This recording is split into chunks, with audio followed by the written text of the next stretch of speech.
All right, man. So All like, right, so this is it. dude. The What culmination of 2020, what a fucking year. right? Ugh. And it's still not even technically over, but it feels like this decade has been on long enough. I know we're just like fucking please, just please get Yeah. it over with. I Get think I it. speak for everyone in the world, by just saying, fuck this year Hmm. and let's be done with it. But let's, take it out on a high note. Yeah. Right, right. Well, and also too, it's like when I was looking back and looking at all these songs and stuff, like it just was a reminder of how there was positivity, like how, but like almost like thinking of it as like a soundtrack to the year, like even though there was a lot of real garbage shit this year, there was so much good music. Oh, for sure.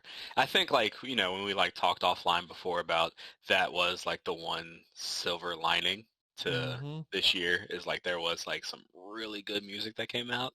Oh yeah. So, I mean, let's tell everybody what's going on because no one knows what's going on. So, Yeah, we've been kind of hiding for a while. we've been, tucked away in our quarantine holes and, biding our time. But Hmm. And we here still it, are, and we kinda. still are, yeah. Some remote um MR action. Yep. So for those of you who are brand new to the channel slash podcast, I'm Dave. That's Brian. This is Mixed Review. Brian and I have been friends for years, and one of the things that we both enjoy, obviously, is music, and it's music from pretty much every spectrum. Um, so I'm a big hip hop fan, and Brian's a big metalhead. So we figured, what would it be like to swap music, swap tracks, swap albums? So we started this at the end of 2019, and then went right into 2020, and yeah, here we are. Yeah, and obviously there's been some ups and downs and trying to figure things out here and there, but the idea of this episode, or this part of Mixed Review, is just we created a playlist because we there's so much music throughout the year, and at least me, I've always been a fan of making playlists anyway, but I always end up making like 10-hour playlists at the end of the Hmm. year, and then I never listen to it. Hmm. Um, but the idea was to each of us create a 30-song playlist of our favorite tracks of the year. Um, and technically it could have been, it didn't have to be 30 different artists, but for me, it was very quickly becoming 30 Hmm. artists, and I probably could have made a 50-song playlist. Oh, easily, yeah. I mean, even we could have just done like top albums, and it would have still Right. been like 30. You know what I mean? Like we said, this year has been a blessing with music. So. Yeah. And it's like I was saying earlier, it's when you really look through this and you think about each song and like when you first heard it, and how you remember it, it it really does make you think about how much music has really helped us, Hmm. like, and it always has, but especially this year. Hmm. Like I've just grinded these albums throughout the year, and it's been a, like you said, a blessing. Oh yeah, for sure. And I mean, it's kind of cool. I mean, anybody who listens to Spotify has that, end of the year in review kind of thing, and it's cool to see, how many times I listen to, this one artist or this one album or this one track in particular, and it's like, you know what, that song is great, but there's actually another song on that album that I like more that I didn't really listen to. So, at least for Hmm. me, when I was putting mine together, I'm like, yo, I love this album, but this track on here is like my favorite track from that album. So I put it on the list. And when we first started doing this, I was so lost, man, to be honest with you. I was like, I literally had like, like I said, like entire albums on here, and then I would just like take tracks off of it and kind of narrow it down that way. Or there Hmm. was an artist where I was like, this is the best song they put out this year. It's going on there, So um, Right. a lot of new music. I found a lot of new music this year, which was really cool. You sent Hmm. me a lot of shit. I found some of my my own stuff, which I didn't share with you. So it's kind of shitty of me, but I shared it with you here. So um, Absolutely. so again, like you were saying, 30 tracks. I think you had a really good idea of, one track per artist, because I could have, literally put 10 tracks from every artist on here. Right. So to narrow it down, I think was like the fun part of it, because that actually made it Yeah. challenging. Well, and it was kind of like you said, it was a challenge, but it was also just ended up being fun. Hmm. And it was just well, but see, I actually kind of had a cheat code because I'm a freak and I've been using Last.fm Okay. for almost 10 years. And you can hook it up to Spotify, and what it does is if you hook it up to like you can hook it up to Spotify or iTunes or you can actually listen on the website, but it keeps track of every song you listen to, Wow. and then it just compiles it into a forever list. Oh shit. I need to get Yeah, on that then, because that sounds pretty dude. tight. Yeah, because then it can like and it not like I'm sponsored or anything, but I mean if you want to, um but yeah, so it actually keeps track of every song, every album, so every listen of every artist. So Hmm. I actually was able to go and look, and I use it religiously. So like over the last 10 years, it's logged 182,000 songs that I've listened to. Holy mother of God.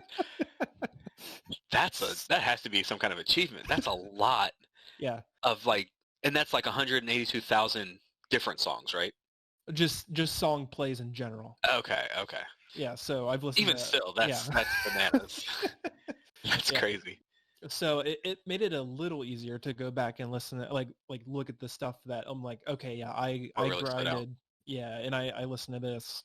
At least the ones that weren't completely obvious, like Loathe, Hmm. like because like when we started doing this, talking about this a couple weeks ago, like I joked like my 14 most listened to songs Are this going to year be that album? Yeah, was that whole album yeah. because oh my It's god. yeah. It's. I mean, so let's get it out of the way. I think we both agree that was probably the album of the year. Oh my god. At least for me, like that was the best metal album of the year by Yeah. far. Um, Yeah. Well, I've been joking about because I looked and it came out in the beginning of February, mhm. and I actually and this is true for at least half of this stuff that I put on here. I don't exactly remember where I found it, like what website or who posted about it that I found it, Mhm. but I looked and I did find it the week that it came out. So I've been that it's been marinating all year basically. And it was like your first introduction to it, right? Yeah, yeah. I've Mhm. never heard of them before, and Mhm. it fucking blew me away. Like Yeah, I think it's my favorite album of the decade. yeah. I don't remember the exact day, but I remember the exact time when you like first showed it to me. You're like, "Hey, who does this sound like but better?" And we listened to it, and I'm like, "That's the fucking Deftones." And you're Yeah. like, "Yeah, but it's better." And I'm like, "Yes, it is." Nothing against the Deftones. They put out a great album this year. We'll get to that, Oh yeah. but yeah, and because it was Two Way Mirror, wasn't it? Was not the first. Yeah, that was the first song I heard by them. Yeah, and I think that was the first video you showed me. Yeah. Well, because then that was the thing. Because I was like, okay, well, here's this song, and I showed you Two Way Mirror, Hmm. and then because they had that video, and then I had a video for Gourd, and Hmm. and then there's this, And then and there's it's the same band, and it's the yep, same album. yeah, completely different sounds. Yeah. um, Oh, so good. but yeah, that album just fucking destroyed me this year. It Yeah. So was needless to say, that's your favorite album of the year, right? yeah. I mean, I guess it's kind of a spoiler, but not a spoiler because Yeah, we'll get to goddamn, it. Yeah. yeah, I don't even know if I have like a favorite album of the year, because there's so much good music that came out. I know. Um, but you know how I am. Like I have to break it down by by like genre. Like, well, this hip hop album is my favorite one, and then this techno album is really good, and then this metal album is really nice too. So um, I can't even imagine what my top overall would be. Fuck it. Okay. Probably the Glass Let's do it. Animals. Probably the Glass Yeah. Animals Dreamland. Um, Mm. I think for me at least, it was really really highly anticipated, and they're like one of my favorite like artists. Hmm. So when that came out, I don't know if I just wasn't keeping track or if this year kind of fucked me up, but I was like, oh, it's coming out in a couple weeks, and it literally came out the next day. Because I remember posting something. I remember posting like a song or something on the Facebook page, and Hmm. I'm like, hey, still waiting for this album to come out, blah, blah. Here's the latest track that they released, blah, blah. And then the very next day, I'm like, well, here's the link to the album because it just came out. Like, I don't know where the hell I was. So I'm a great music reviewer. But it was a really pleasant surprise for me. It came out in like a really shitty part of the year for me. So it was definitely like a big highlight. And Hmm. I listened to it, no joke, like 7 times the first time that I listened to it, like in Oh a yeah. row, just like had it on repeat and like was doing like the whole like immersive thing. So I went to Genius and was like reading the lyrics and like reading people's annotations of it and reading the band's annotations as well to, like give a, deeper insight into the lyrics and shit. Hmm. And personally, like this album hit so hard. And I know there are some reviews. I know you watched the review Fantana. yeah, the Fantana review, and I ended up watching it, and I was like, okay, I mean, I can understand why he doesn't like it. He listens to everything ever, and Right. it is his job to do it. I was like, but I wholeheartedly disagree with pretty much almost everything he said. Um, but I usually enjoy like his reviews of stuff, and this was like one of the first times where I'm just like, I don't give a fuck. You know what I mean? Like Oh, right, right. it's like I just really enjoy this album. So take that as it is, but maybe I'm a little biased, but Well, and that's the beauty of music, and we were talking about this, earlier today, and we've touched on it a couple times anyway. It's just you and me especially, and I think this is why we keep trying to make this work, is because we're very similar with music in this way, where we like music affects us hmm like really just heavily, and we connect. Well, case in point with that um Tame Impala song, hmm another Posthumous spoiler. Yep. Forgiveness. hmm But I'm pretty sure I heard that when that album came out, because I know you told me about it, and Oh I yeah. and I Oh yeah. did and I did listen to the whole album, but for whatever reason, like It because didn't click at that time. Yeah. it didn't click. But then we swapped. We gave each other our list like maybe a week and a half hmm ago, something like that ish. It was about a week ago. And I listened to it again, but then I listened to the lyrics, and it just hit me like a ton of bricks, hmm and it so I changed my list Yeah. to put that song on it because it's that hard. You're welcome. Yeah, I know. So it's funny looking at it now. It's like everything on the list was like 13 days ago, and then that was 7 hours ago. I know when I just pulled your list up again, I was like, oh shit, it was really recently when you switched that. So, Yes, and yeah, that yeah. makes me feel all good and warm and fuzzy inside that, not me personally had that effect, but, I was able to, introduce that to you. Right, but it's funny to think about some of those songs, because like something like that, it's just you can't even necessarily explain it, and not that you really have to explain everything, but it's just like sometimes something just hits you like that, and it's like, that's why I love music so much, and that's why I always dig for something new, something interesting, because I'm looking for that feeling, hmm and Oh, and same here, that's 100%. that's just the most recent example of it. hmm Oh, for sure. And that Vulcan album is so fucking good. I was Right. contemplating putting something on here I from it, and know. I'm just like, I'm not gonna do it. I'm not gonna do it. I really, really wanted to put. I can't remember the name of the last track, um, but whatever that is, wanted to put that on here, which Oh yeah, sounds bad. the Madness Sees No End. Yes, yes, Yes. and because those strings are so beautiful. But I digress. Yeah. Um, so yeah, I mean, do you want to start like digging into the list a little bit, or just kind of going over? Sure. I mean, obviously it's going to be hard to go over 60, or actually probably like what, 57 different songs, because Yeah. There's some there's some overlap. crossing of the streams, which is good. I think Hey, very, very surprising. I think so.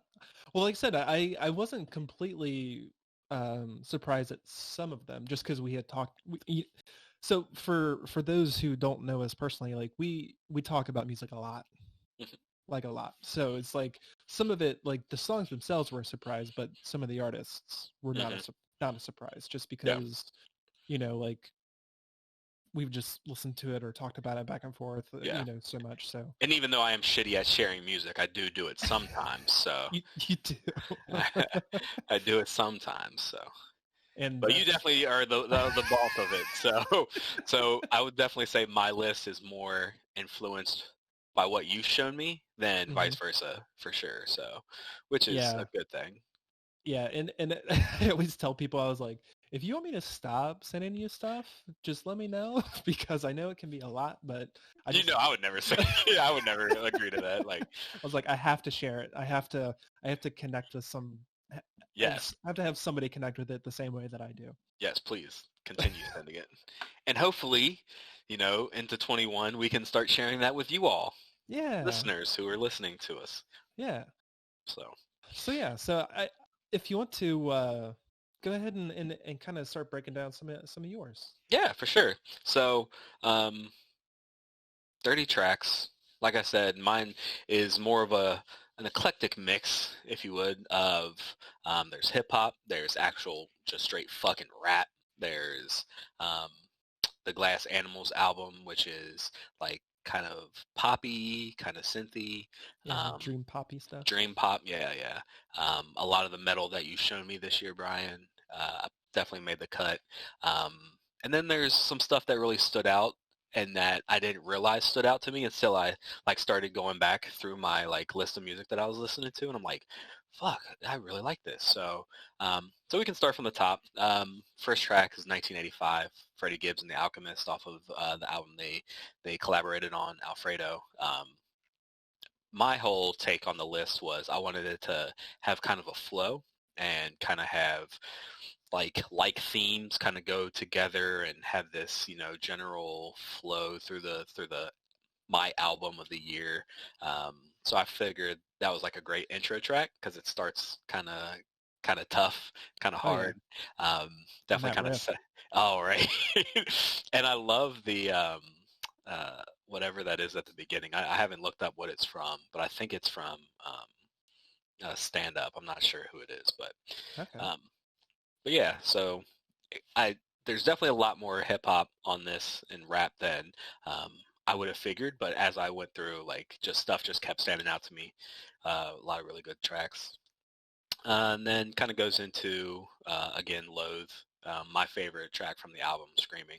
Um, And that it's was from just, day one, right? Like the oh, first time you yes, heard the album, you're yes. like, this song. Yes. That song, for whatever reason, stood out to me, and it was my number 2 listened to song of the year. Mm. So it really stood out.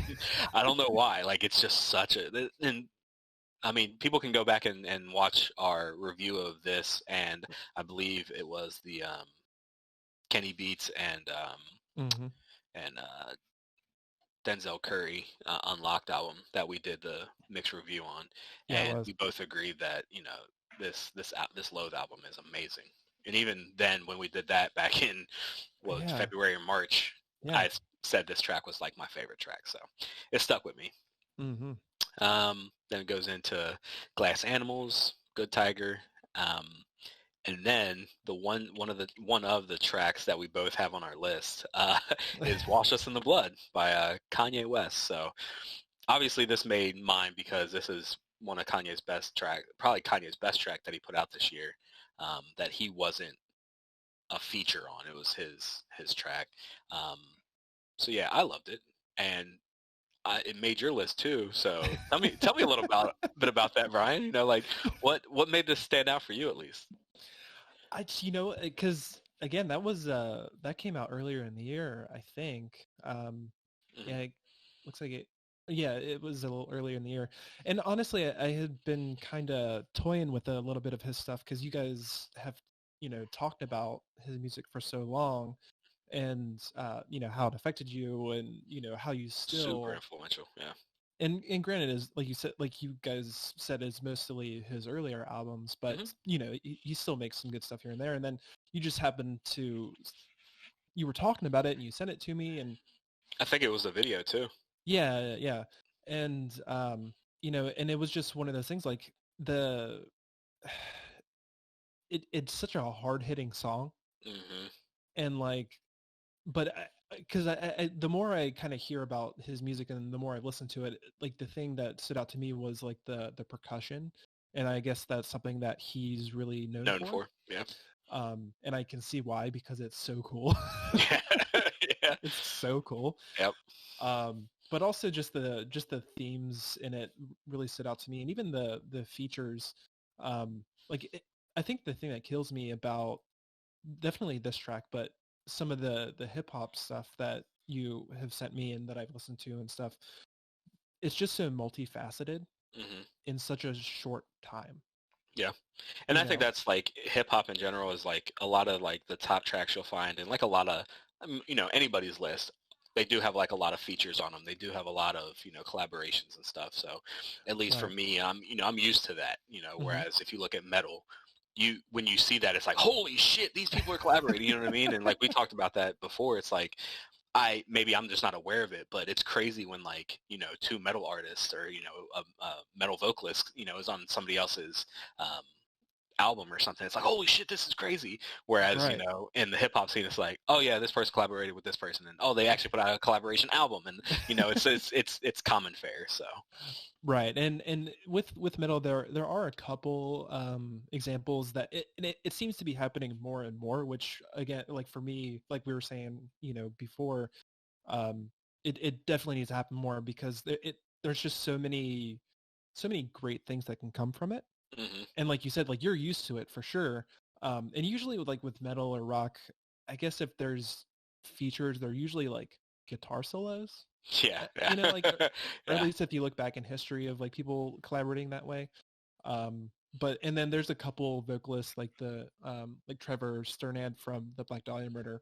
Um, such a huge influence in like the underground death metal scene that he features on just tons of songs. Like he features on tons of bands' albums.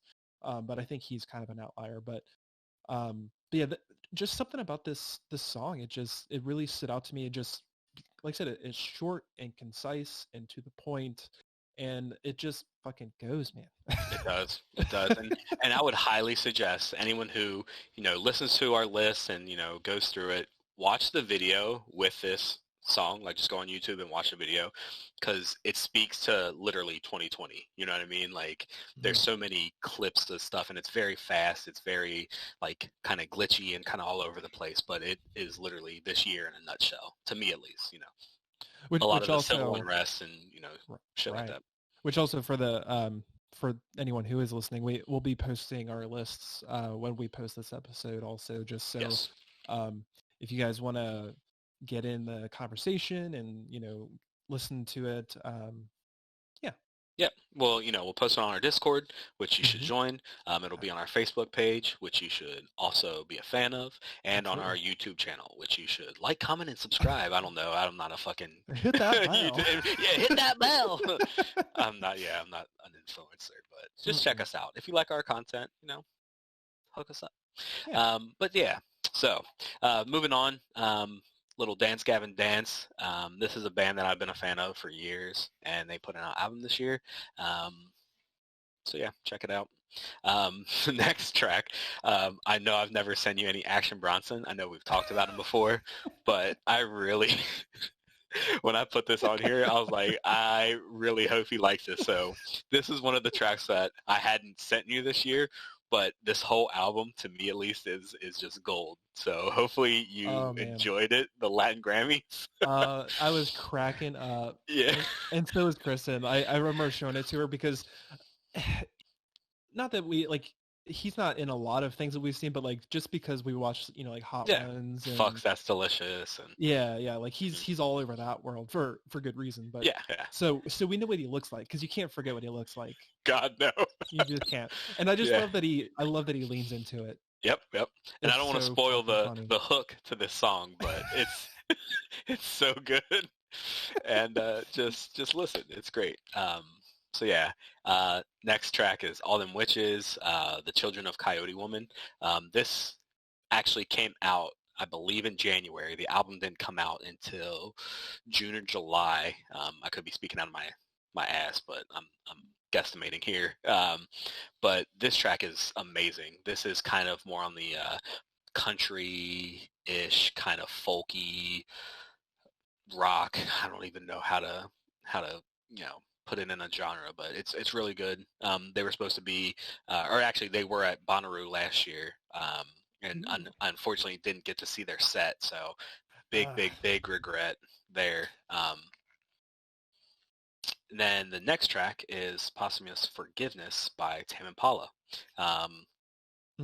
Like we were saying at the beginning, you can't even really put this track to words. It's just one of those things that you just have to listen to.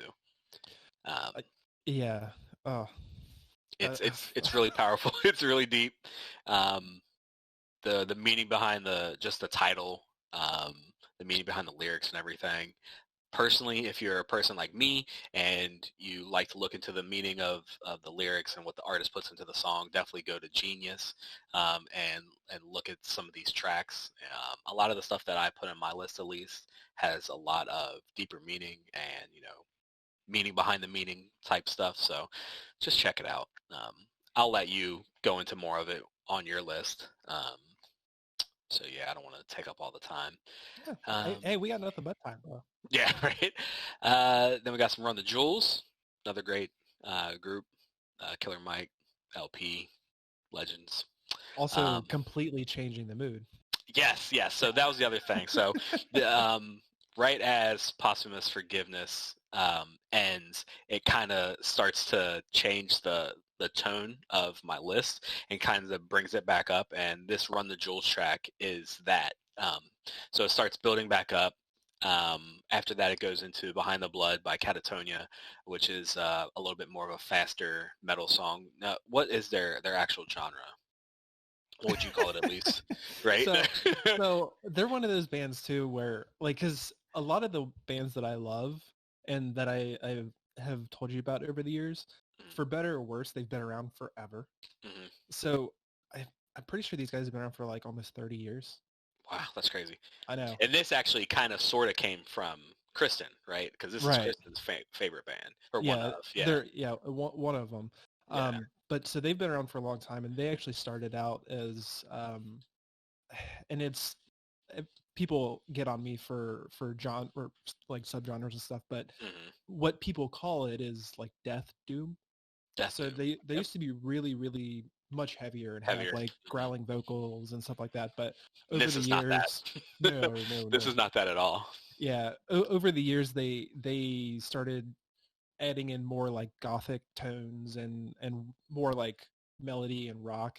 And one of the websites that I follow that I love is angrymetalguy.com. Okay. and they always, I love it because they always have a lot of humor in their reviews, but they also have a lot of like underground stuff. But they reviewed this and they use a term that we've been using since, and it's sad boy rock. Oh, that's fitting. That's real fitting. Yeah, it's like gothy sad boy rock. Yeah. Wow. Sad boy rock. And it's like BOI too. Yeah. Yeah.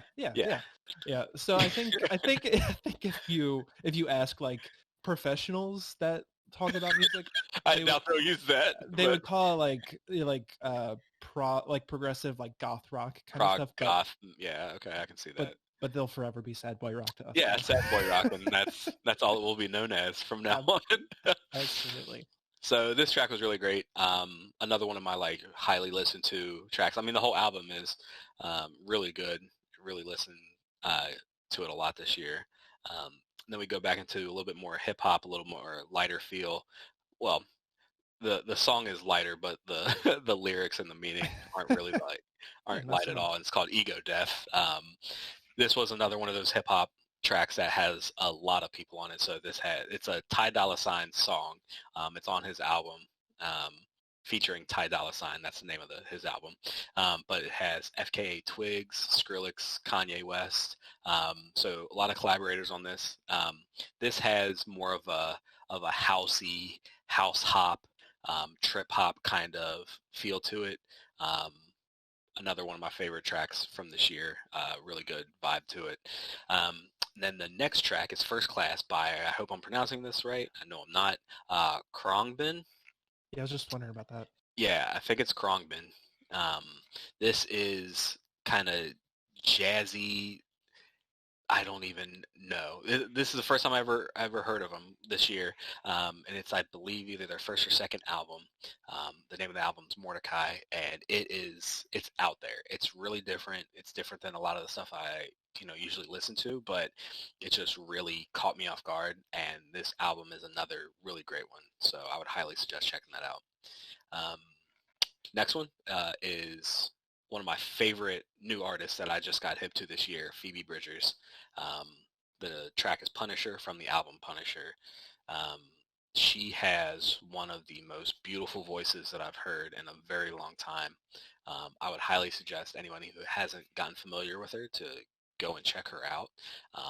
Just an all-around beautiful musician. Like, honestly, I can't praise her enough. I don't know. Did you enjoy the song, or have you listened to her at all? Well, I guess it could be a good time to interject a couple of things. So yeah, this actually, while I do enjoy her voice, Mm-hmm. I guess maybe when, at least, or the last 2 weeks since I've been listening to your list, maybe I just haven't been in the mood for it. Mm-hmm. But It's real sad, folky. Right. Yeah. It's actually not my favorite. So Yeah. if I had to pick one of my least favorite songs on the list, it actually would be one of my least favorite. Interesting. Okay. Good. So while I do enjoy all of the This songs, is why I never show you anything. Nah. But yeah, that's one of the other ones that did stand out. Didn't really stand out. Was Ego Death. Okay, yeah. Because I think I actually showed you. You did that at the same time as Wash Us in the Blood, because I think they came out like right next to each other. Yeah, and actually, I was going to mention if I had remembered that song and listened to it more throughout the year, it actually probably would have made my list also. Really? Yeah. Oh, snap! I know. That's surprising. I know. Well, I'm just yeah today, I guess. I don't know. Right? Yeah, like I said, I mean, it's a really good track. It's really poppy and upbeat. The beat is great. But the actual like sustenance, like the actual substance rather, for the song is like kind of dark. You know what I mean? Super dark, but super real. Yeah, for real. So yeah, that's awesome, because we kind of talked beforehand about what songs that we listen to from each other's playlist that we would have put on there. So that's surprising to hear that that's one that you would have put on yours. Yeah. Nice. So yeah, so after Punisher, it goes into track Chemicals by S.G. Lewis. This was brand new as well. Really cool. I guess you would call it like electronic, kind of EDM-ish kind of music. So, yeah, go ahead. No, yeah, I was to say it's funny because like I always talk about like subgenres with metal because metalheads are awful with it. Yeah, but I'm like, it's for every fan. Yeah, and I'm like, but then I try and think about what I would describe a lot of these songs as, and I'm like, I have no clue. So it's kind of have somebody that does. Yeah, it's kind of really hard to like pinpoint some of these. I'm sure people who are more familiar with them, if there is anybody out there like that, would like, oh no, it's more this than that. But to me, at least, this is kind of where it stands out in my mind and what I can kind of relate it to. So cool. If by any means, if you hear this and you want to correct me, please do let me know. Expand my genre horizons. Next track is Pac-Man featuring Schoolboy Q. It's a Gorillaz track off of their Song Machine quote-unquote album. It's more of like a bunch of songs that they've been releasing throughout the year. So they've had different seasons, quote unquote, throughout 2020. I believe they've done like 2 or 3 seasons. And this was on the first one. I absolutely love this song. Like, this is why I fell in love with the Gorillaz, is from shit like this. And Schoolboy Q absolutely kills it. It's, to me, like the epitome of a Gorillaz track. A lot of people. It's funny. Yeah. No, it's funny that you said that, because when I first heard this, I was like, this is about as typical, like, but in a good way, of a Gorillaz song as I've heard in a long time. Right? And I think that's what stood out for me with it, at least, because they've had other tracks from the Song Machine project that they were doing. One had Elton John and Black Oh on it. shit. Yeah, which was a really good track. But this was like, holy shit, this is like true to form Gorillaz, like Hmm. back on like the Demon Days Yeah, shit. So which is still really my great. favorite. Same. Oh, same. Yeah, Um, it's a so yeah, classic. so that's why this made the list. So yeah. Uh, Next song is Diet from Denzel Curry and Kenny Beats off the Unlocked album. This was something from this album was going to make it, and Oh this yeah. was one of the hardest picks for me. Um, like we talked about when we did the Loathe and Unlocked MR at the beginning of the year. It's a really short album. I think it's like 7 tracks. Most of them Yeah. are around like the 2.5, 3.5 minute long.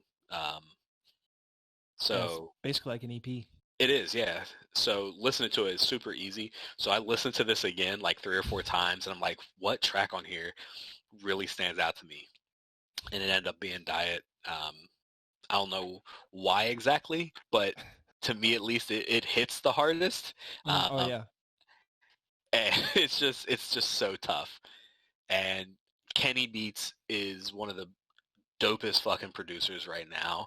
Um, Denzel, one of my favorite MCs right now. So this whole project, album, EP, whatever you want to call it, was just amazing. And when shout out to P Simp, when he first sent it over to me, uh, I wasn't a huge Denzel Curry fan. I had never heard of Kenny Beats, so this was like brand new to me. And I'm like, all right, I'll check it out. And then I heard it, I'm like, holy shit, this is fire. And then like really threw myself into like some of Kenny's projects, listen to all the Denzel shit. So that Nice. was yeah, that was big for me this year. Um, Next track. So this kind of switches up the flow a little bit after. Actually, it started with Pac-Man going into Diet into You Don't Drink a Unicorn's Blood by Foxjaw. um, Another band that you showed me this year. Phenomenal band. Their shit is so weird, So weird. and I love it. Like again, another one of those projects where I could have put the entire album on here. Same. Yeah, it's so good. And as people, look at our list and go back and forth, they'll see a lot of the same kind of bands but different songs. Um, I know Foxjaw made yours. We'll get into which song it was. But for me at least, You Don't Drink a Unicorn's Blood really stood out because I love the hook. I love the vocals on this track. Like, So just, hooky. it is. And a lot of the tracks on the album are like that. Um, but yeah, this one just really stood out for some reason. Uh, Next track is one of my favorite from the year. It's just fucking Bald by JPEG Mafia. Um, this at least JPEG was going to be one of the artists that I sent you Oh for yeah. one of our mixed reviews. I know we had talked about it. Anybody who's familiar with his work, it's really out there. It's really weird. It's hip hop. It's great. It's funny. The dude can rap 100%. So hopefully when you're listening to this list, you're taking some notes. This is one that you should definitely check out. So what did you think about it? So I actually I did enjoy it, but it wasn't super memorable for me actually. Okay. But maybe it's It's because really fast too. it's short. It's really short. Yeah. It's one of the shorter things. Hmm.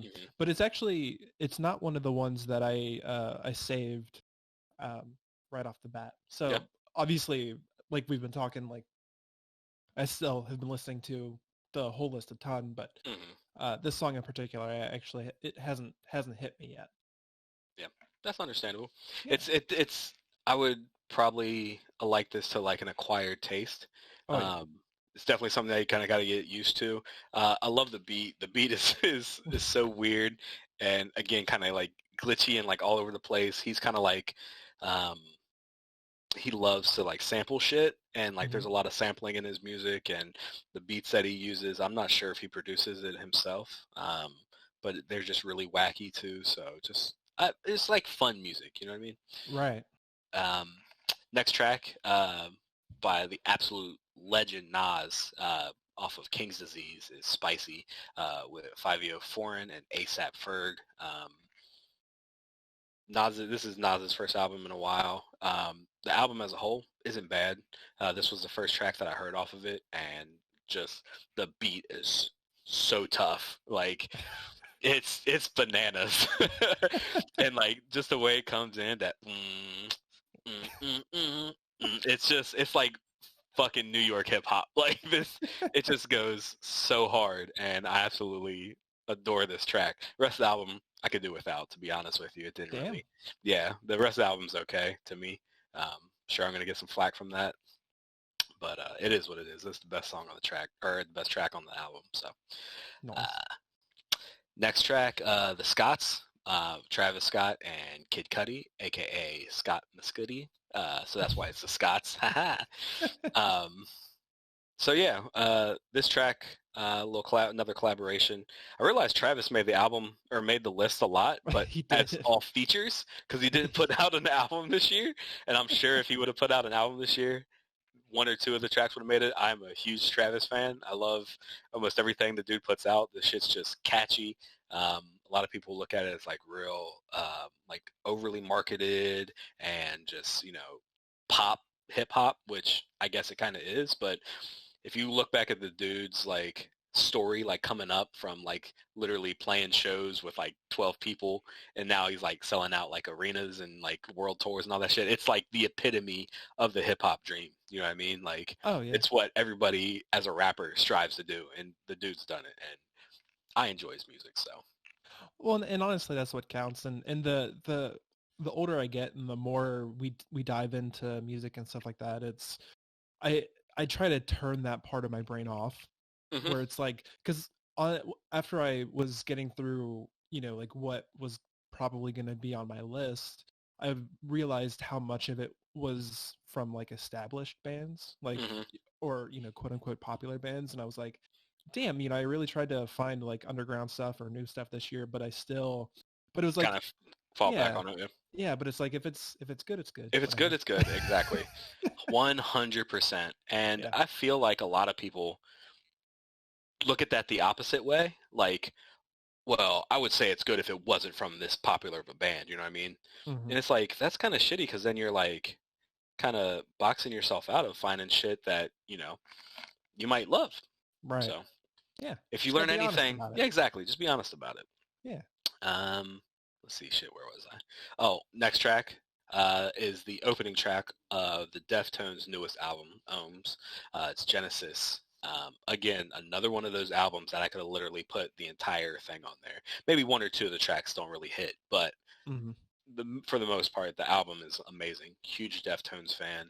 I think that's why I love the Loathe album so much, because it felt like not even old school like Deftones. This is more like not like Diamond Eyes Deftones, but heavier. And yeah, so at least for this Deftones album, Ohms, it was all around great. I know they made your list as well. Genesis, first song on there, really great start to the album. Um, then we have Shimmy by Amine, another hip hop. This is, he samples Shimmy Shimmy Ya by ODB, Old Dirty Bastard, for those unaware.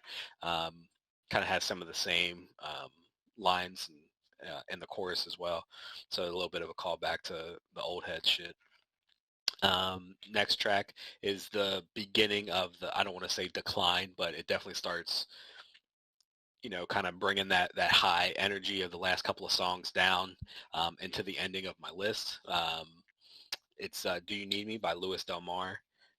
They put out a great album 2 years ago, and I've been waiting very impatiently for them to put out another project. And when they put this out, I was very, very happy. The album is August.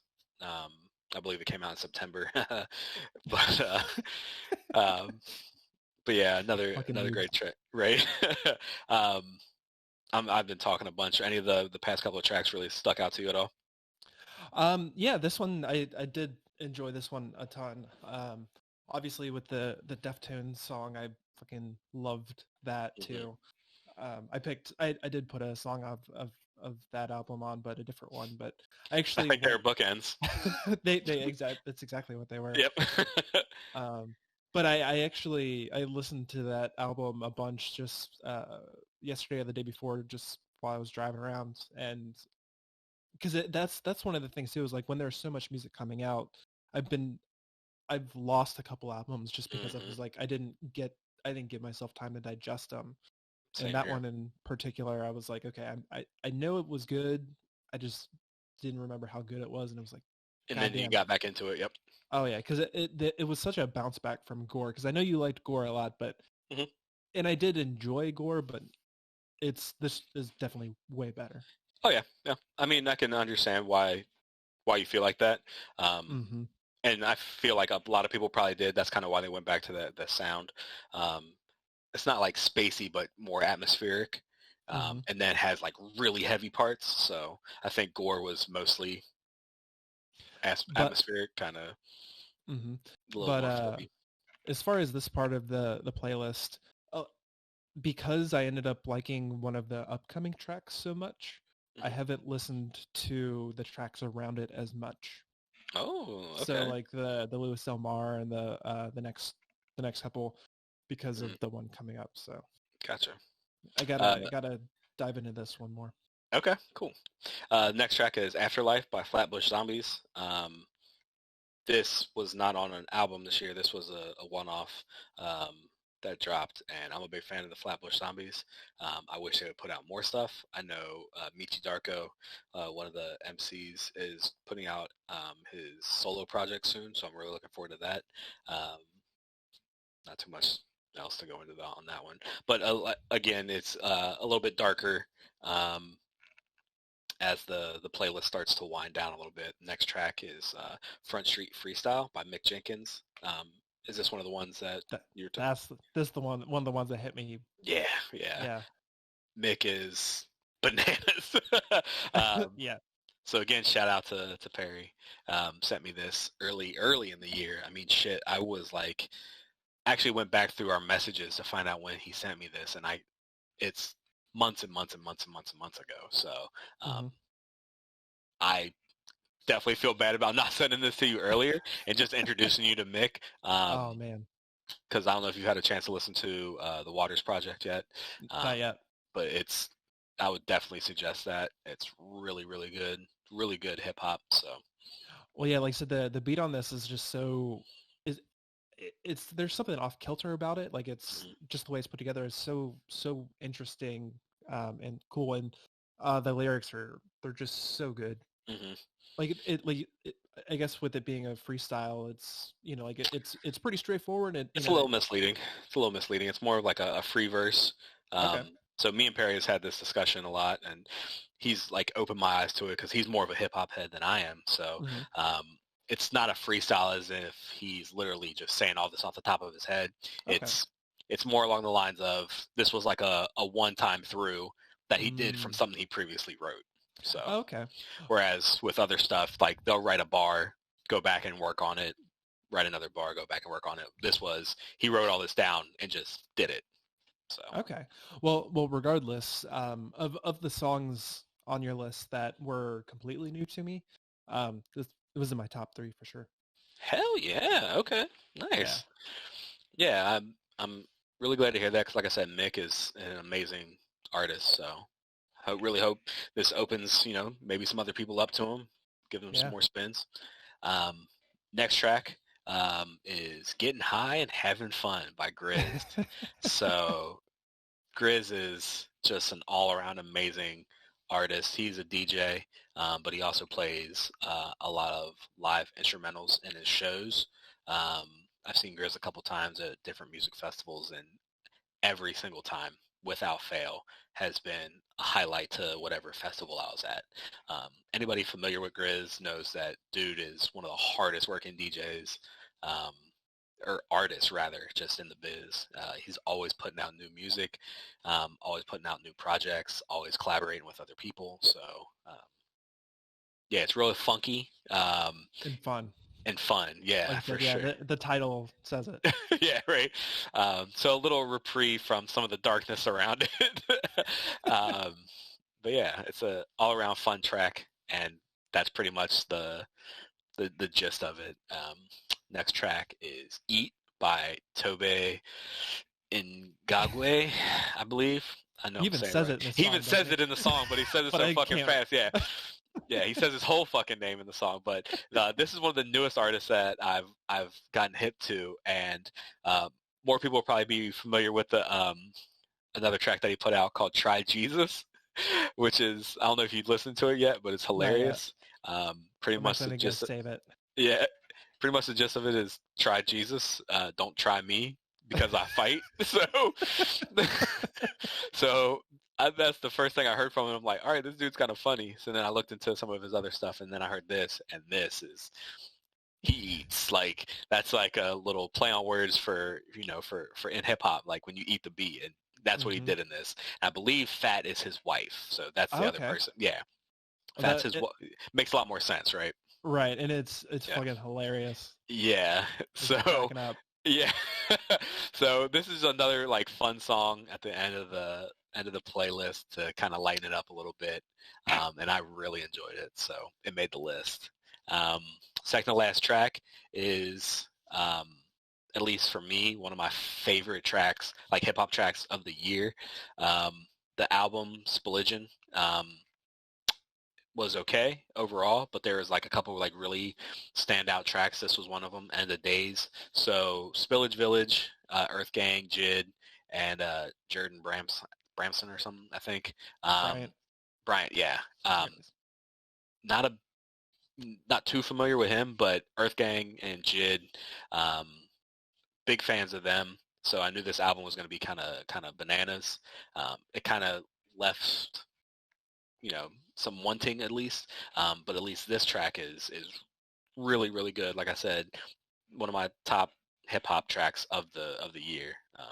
Yeah, that was a good one. Yeah, you like that one? Yep.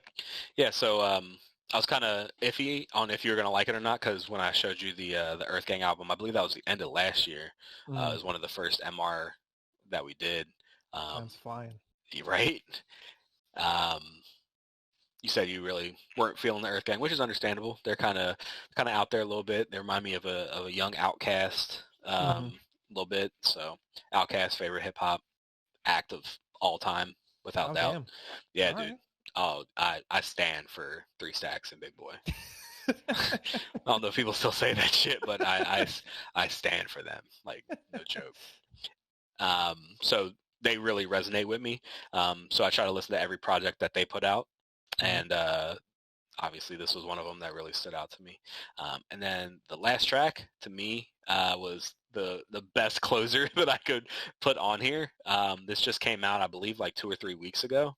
Yeah, it's probably the newest song. It's it's by and far the newest song. Because did this come out? Yeah, this came out after the weekend, so it probably is that probably is the newest song. Age of Machine by Greta Van Fleet. Anybody who's familiar with them know they're Led Zeppelin light. So, but to me, this song really stood out. The lyrics are simple but effective. I don't know if I'm really conveying that very well, but listen to this song. I listened to it like over and over and over and over and over again when I first heard it, and I'm like, damn, this is like a really good song. Like musically, it's good. Like I said, the lyrics are deep to me, but yeah. So, that's it. That's my 30 track playlist. Yeah, it clocked in at really short. I think a lot of the tracks, since they were like hip hop tracks or rap, like kind of were on the shorter side. So it's only an hour and 52 minutes. So it's a fairly quote unquote quick playlist. Excuse me. So yeah, that's my Dave's MR 2020 hits on hits bonanza extravaganza. In all caps, baby. All right. So talking about this list, like I said, I saved some of them. Obviously, I already had. So I already had the Loathe track saved. I already had the Good Tiger track saved. Already had Watch Us in the Blood. The Foxjaw. The Foxjaw and Catatonia. But the ones that really stood out to me, I did really like 1985. Like I said, that song is such a great opener. Like I said, it's hard to describe because just the way it comes in and then just that riff, it just really it sticks, And Freddie's bananas. So right, yeah. And yeah, the flow on that is crazy. Mm-hmm. And then the Action Bronson song, I did love that. It cracked me up. Good. So I saved that one. Then the obviously the Tame Impala goes without saying. Mm-hmm. And then actually the All Them Witches. I actually really dug that too. Nice. Kristen hated it. Really? Yeah. Oh, really? Why, she don't like the country-ish kind of folky? No, that's Okay, that's not her thing. Yeah. That's her kryptonite. Oh, really? Shit. So I got to play that next time around here then. Absolutely. Yeah, all their shit's like that, so she probably wouldn't like them at all. Well, it's funny because that's because I know my brother's a big fan of theirs too, and I know you've mentioned them in the past before, and I remember saving that album when it came out, but I don't think I ever got around to it. Mm-hmm. And then the Run the Jewels, and I've heard everyone talk about Run the Jewels, because, and I was like, I think that's probably something I would like. I just need to listen to it, and I just never got around to it. Funny enough, like this album, it's their fourth one, is probably my least favorite. So, damn. Like Okay. the first two are amazing, like just amazing. So, yeah, I would highly recommend those. I'm actually wearing a RTJ shirt, so. Oh, nice. Yeah, like I said, so I've wanted to listen to them for a long time, and I did really really enjoy that song. Nice. They actually just remade yeah. that song. I don't know if you're familiar with. Fuck, now I'm brain farting. Royal Blood. So Royal Blood is a UK duo who are really are rock. Oh yeah, I do know them. Yeah, I actually saw them up in Cleveland. They opened for Queens of the Stone Age. Oh shit, nice. Yeah, they were really good live. I was gonna say that's probably a really good show. Yeah, I saw them when they were at Bunbury last year, and they were really good. But yeah, they just remade this, and I was kind of contemplating whether I wanted to put the remake with Royal Blood on it or this one, so I ended up going with the original. Okay. So nice. Yeah. So I really really like that song, and I'm definitely gonna make myself check out the rest of their stuff because I figured, like I said, I would like it just the way that they were described, and so that makes sense. And Killer Mike's amazing, like dude. Oh yeah, he's like even outside of music. Yeah, he's one of a kind for sure. It's like a Black Joe Rogan almost. He had a Joe Rogan episode, which I still haven't watched yet. Gotta check that out. Yeah, check that out. I think it was like 4 hours long. So. Jesus. Yeah, I can see that. But then I loved the Khruangbin. Yeah. Mm-hmm. But that was a nice like psychedelic. That was cool. Yep. Kind of trippy-ish. Yep. And then like we said, the Gorillaz song, love that because like I said, it was just like a new classic Gorillaz track, Actually, I still had the Denzel Curry saved from when we did that review. Yeah.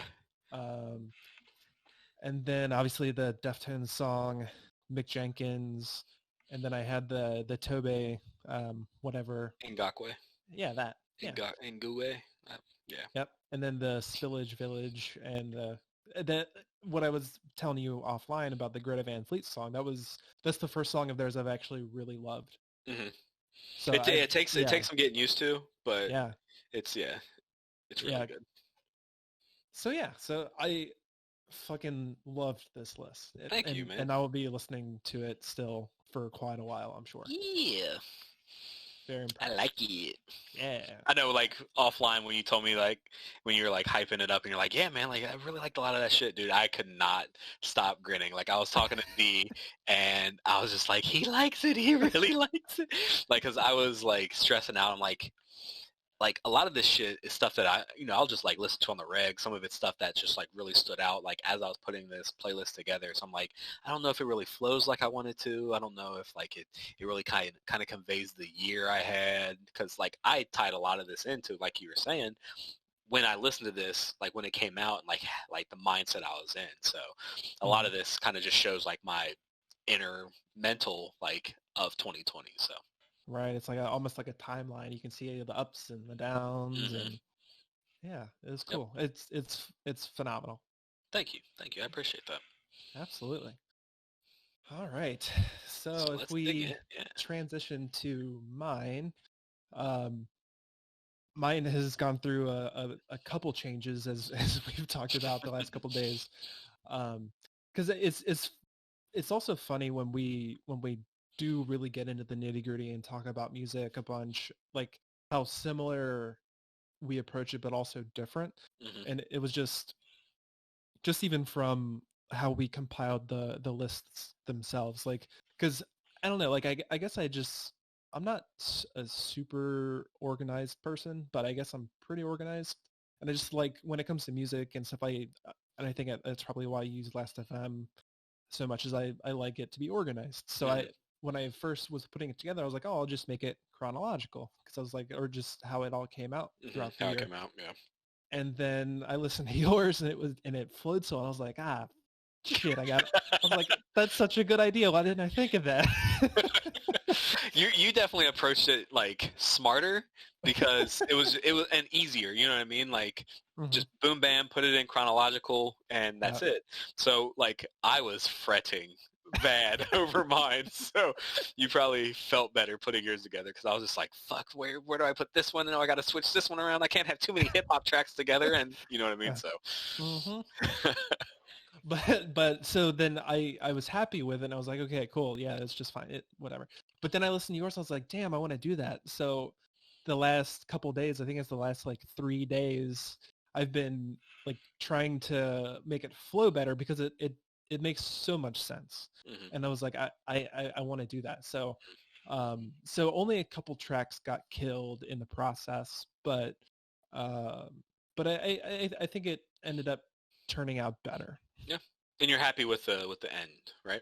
Yes. Yeah. Yeah. And it's not changing anymore, for sure. Mhm. This is the final list. Final cut. Yeah. So, and then as I was, looking over it, just as I was creating it the last couple weeks and everything, and I know I mentioned that to you, I was really surprised at how heavy it ended up being. Hmm. Because like I didn't think that I listened to that much heavy music this year, and I think it's probably because I listened to so much of that Foxjaw album and that Loathe album.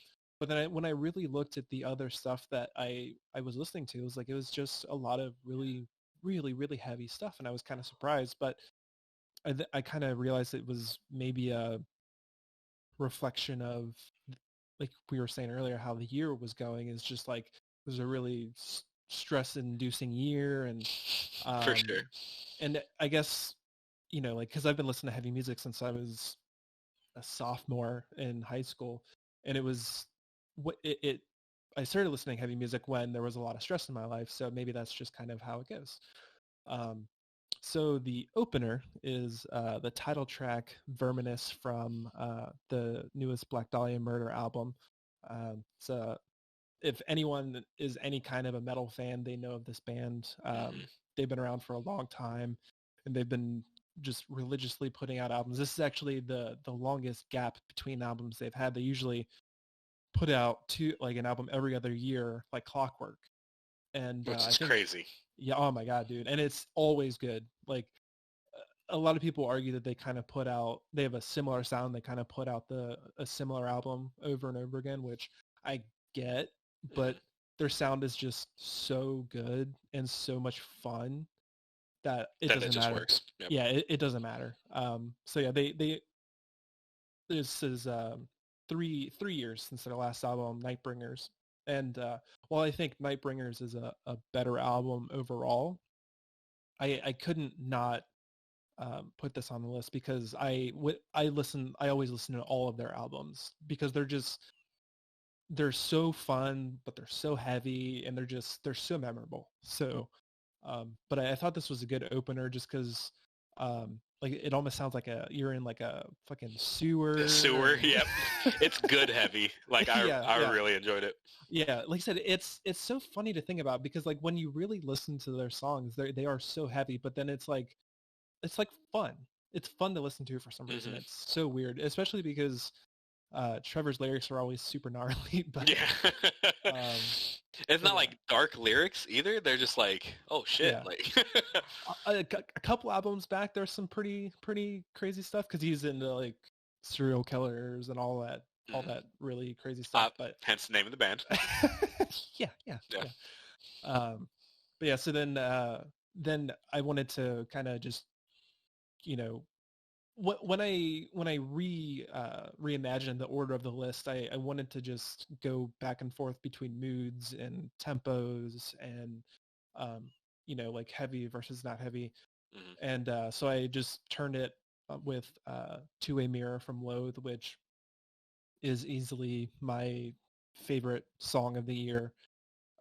This list could have just been this song 30 times Hell because yeah. Hell yeah. I've listened to the album so much, but I've listened to that song so much. Mhm. It's Such a been good album. it's I don't been think we kind could of say it enough, to ah, be honest. it's insane. Hmm. It's just so indescribably good. I just can't. I don't know. I can't even. And thankfully, they're one of the cases where they actually have really been getting a ton of attention for this album. Blowing And up. yeah, it's one of those things where it's like they deserve it and they're actually getting it too. Hmm. Um, because the difference between the artists on my list is like a lot of them like metal in general doesn't get a ton of press, Hmm. but it's nice to see a newer band like finally getting something they Big deserve, like recognition, yeah. some good Just recognition. following them on Facebook, like all the time I'm seeing they hit on this top list, this top list, this top list. And it's like, hell yeah, they deserve it. Like Oh my god, yeah. Kerrang and all these Mm. rock magazines and rock sites. And it's just like, Oh yeah. yes, yes, yes, more because they deserve it. Yeah, it's just one of those things. It's like it's just undeniable. Hmm. It's undeniable. So yeah, so that's probably one of the lighter, dreamier songs on the album. And so right after that, I go into the title track from Ulcerate's newest album, Stare Into Death and Be Still. And Heavy. it doesn't really get heavier than No. that. I remember because I've heard this is another band I've heard about for a long time, but I've never really listened to them that much. But I remember like laughing because I remember watching the video, like I think it's just a lyric video for this song when it came out, and all of the comments were super edgy. It was like, "This is the soundtrack to the apocalypse," and like, "Oh, like this is Yeah. what yeah." And but then when you try and describe it, I'm like, "Yeah, Yeah, that that's kind of kind of what fitting. it sounds like." Yeah, for Like it's sure. just yeah. But this song just stood out to me because it's just however they write their music, whatever like I have no idea. Like I showed this to a couple of my friends that play guitar, and I was like, how do you write something like that? Like, because the melodies and just the riffs, they're just so weird. Hmm. And I'm like, I don't know if like yeah, the timing's off, like on yeah, purpose. yeah, I'm sure it's on purpose, but it's like yeah, it's definitely weird. It's different. yeah. And I've never heard anything like it, and that's whenever I can say that is usually It's good. when yeah, Yep. like that'll definitely stick with me. So that's one of the heaviest songs I've ever heard, and the whole album too is like it's an hour long and it's all like that. Holy and shit. like and I'm like, I love it, but I can't listen to it that much because it's so hard to get through Hmm. because it's just so much of that. But it's so good. And then so I wanted to switch it up on the next track with that a band called Elephant Tree and a song called Sales. That's a brand new band for me again this year. They're kind of like I guess kind of doom, kind of psychedelic-y, kind of Proggy something a little along bit. those lines. Yeah, yeah. So this is kind of another really heavy riffs, but kind of a dreamy song and really catchy. And this again, it's kind of hard to describe, and but it I just love this track. yeah, so good. Yeah, when you first showed Elephant Tree to me, I believe this was the first one that you sent me, and I'm like, holy shit, this is good, Oh and yeah, just kind of dove into some of their other music. So this is like their sound too. So it's a good yeah, introduction to them. yeah, yeah. And so that's a nice palate cleanser after Ulcerate. It's a good way to put it. Yeah, because it's a nice like it's really easy to sing along to, and it's got good Mhm. melodies and stuff. And then the next song is another band that was new to me this year, Silent Planet. Mhm. Um, and I actually listened to some of their other stuff, and I didn't like it that much. And if I think about the style of music. So it's almost like deathcore-ish. So there's like breakdowns and really guttural vocals, but I then really like this one. Yeah. yeah, this one's good too. Like it was there's nothing new about it. They're not doing anything that hasn't been done before, but just the chorus and the riffs, like it's short, it's to the point, it's heavy, but it's the chorus is super catchy and memorable. Hmm. And it's just like I said, I usually don't. Recently, I haven't been enjoying a ton of metal like this, but this one just stood out to me, and I fucking loved it. Yeah. It's definitely out of my wheelhouse, and that's why like I really enjoyed it. Hmm. And it's heavy. Hmm. It's really heavy. And then, so next I did Wash Us in the Blood by Kanye West and Travis Scott, um, which in its own right is also a really heavy song. Hmm. I would call it heavy. 100%. Yeah. Like lyrically and Oh yeah, like the beat. yeah. When I just like I said, I love having like the fucking percussion and like the drums in it. It's so cool. Hmm. So that's so I think if you had sent me more music throughout the year, there would be more hip hop on here. Hmm. But that's the only hip hop song. Yeah, I dropped the ball. I'm sorry. It's right. It'll be better next year. It will. It will. But yeah, so I think that's definitely a standout part on my list just because it's the only thing that's not maybe rock or metal. But Metal. Yeah.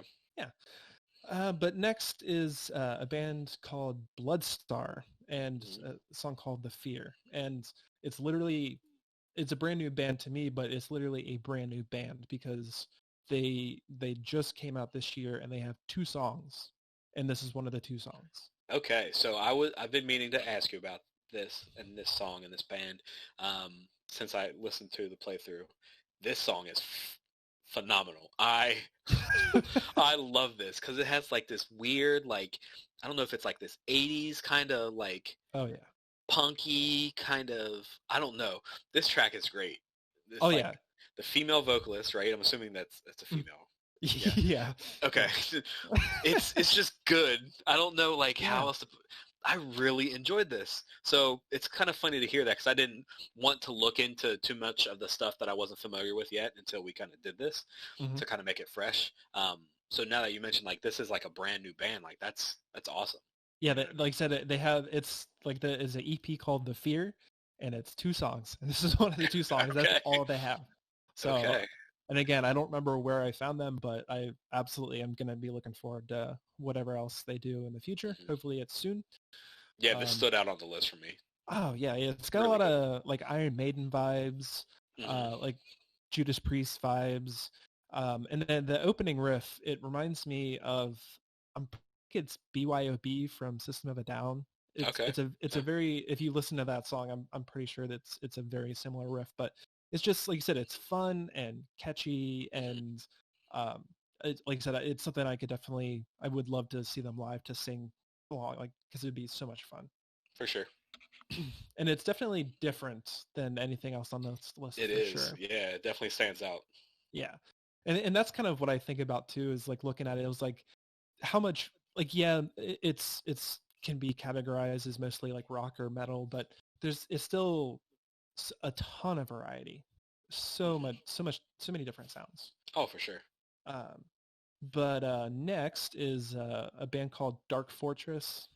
Not a new band to me. They've been around for a long time. It's a German black metal band, um, but they put out a record this year called Spectres from the Old World, and completely just blew away any of their past albums. Because I've listened to them here and there throughout the years, but this one actually I there were like 3 or 4 songs that I could have picked off of this record because it was so good. Hmm. But this is the first song I heard from it, and it's called "Pulling at Threads." And this is the one that really just stood out to me a lot because it's short and it's catchy, as catchy as black metal can be. And I guess they're kind of clean vocals in the chorus, like they're super unique. I've never really heard anything like it. And I played the hell out of this song. Yeah. Is this from earlier in the year or? It is. Yeah, Okay, yeah. I think it came out maybe in March or April. So Right this at the one came beginning of out. the uh, quarantine shit. Oh yeah, yeah. Yeah. And I remember I listened to it a bunch when it first came out, but it kind of got buried by other stuff throughout the year. Hmm. But absolutely love that song. Um, and then next is a song called Five Orange Seeds from a band called the Ergonauts. Um, and they're also a brand new band to me. Um, and when I was trying to look into them a little bit, they seem to be a relatively new band. They only have a couple other releases back from like 2017, and that's about it. Hmm. Um, but they're another band that I have a really hard time describing. Like you can hear some Tool influence Hmm. because they have a really killer bassist, and but I guess they're kind of more of like a progressive rocky with a little bit of metal influence. They're not that heavy, but Yeah, I um, liked it. oh yeah, You yeah, know, I love prog shit, so like all the oh prog yeah. stuff that's on this on your playlist really stood out to me. I'm like, oh, yep, I like this. I like this. hmm But like I said, there was a couple songs on this album that, which it was a perfect album title for 2020. It was "I Want It to End." Yeah, yeah. But there was a couple of songs on there that I could have put on here, but I ended up just doing this. Um, and then to completely switch it up again is Completely big switch. Yeah, this this one is caught me off guard a little bit. oh yeah. Yeah. This is another new band for me this year. I guess that maybe about half of it is new bands. But it's a band called Caligram, a song called Carne, and it's a like I said, I think they're also a brand new band that have only been out for a couple years, Hmm. and they're hard to describe other than they're just goddamn heavy. Heavy AF. Holy shit. Heavy AF is a good way Like to when I put was listening, I'm like, this is fucking. This kind of came out of nowhere. I'm like, Yeah. oh shit, yeah, yeah. Because I had headphones in, and I'm like, oh fuck. So I had to turn it down a little bit. But yeah, it's good. It's good. Yeah, It's well, just it's heavy. yeah, I was actually talking because I was listening to this yesterday while we were driving to get dinner, and I was like thinking about because when you really try and think about like why a song stuck with you or why you remember a song, literally in this song it was a riff, like, and Hmm. that's my favorite part. Like it's a riff that reminds me a lot of Behemoth, which is a really big black death metal band that's been out for a couple years. They Hmm. have a really specific kind of riff, and it's just really just powerful and heavy as fuck.